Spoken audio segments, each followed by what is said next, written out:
BlackBerry Storm2 expected fourth quarter 2009.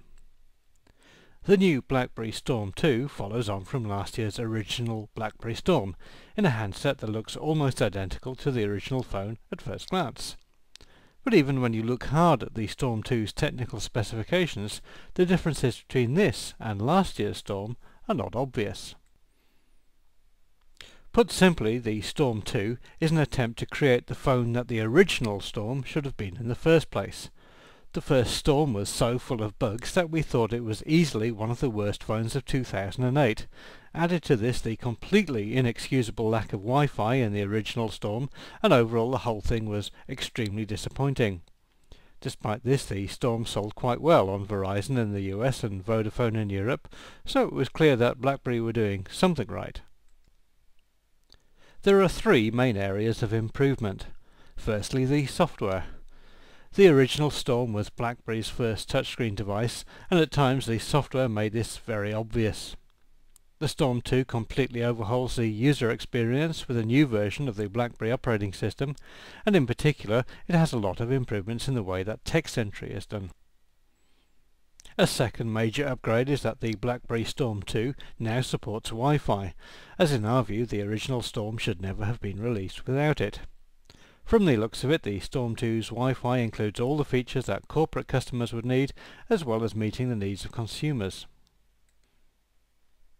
Finally, the internal memory is doubled to include an integrated 2GB card, which can be expanded via the microSD slot with another 16GB and probably 32GB when those cards become available.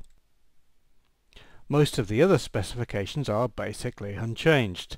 There's a large 3.25-inch 480 by 360 pixel touchscreen display in 65,000 colours, a 3.2 megapixel camera with autofocus and flash. The Storm 2 adds image stabilization, stereo Bluetooth 2.1 upgraded from 2.0, and integrated GPS plus 3.5G data support. The multimedia player on the BlackBerry Storm 2 supports MP3, AAC, Windows Media, MPEG-4, H.263 and H.264 file types, plus others. Audio output is via a standard 3.5mm socket, but the Storm 2 lacks an FM radio. Because this is a BlackBerry device, then email support is always going to be a strong point for both enterprise customers and consumers. Of course, there's also a web browser, but we do feel that the relatively low-resolution screen, compared with the Nokia N900 for example, is a significant limitation. There are also a number of personal information management tools to keep you organised, and further applications can be downloaded from BlackBerry App World. There are two versions of the BlackBerry Storm 2.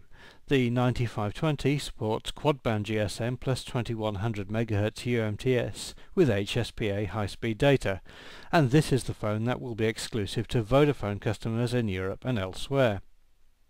The 9550 adds dual-band CDMA and EVDO support for the US Verizon network, while still retaining the GSM and UMTS capabilities for worldwide roaming.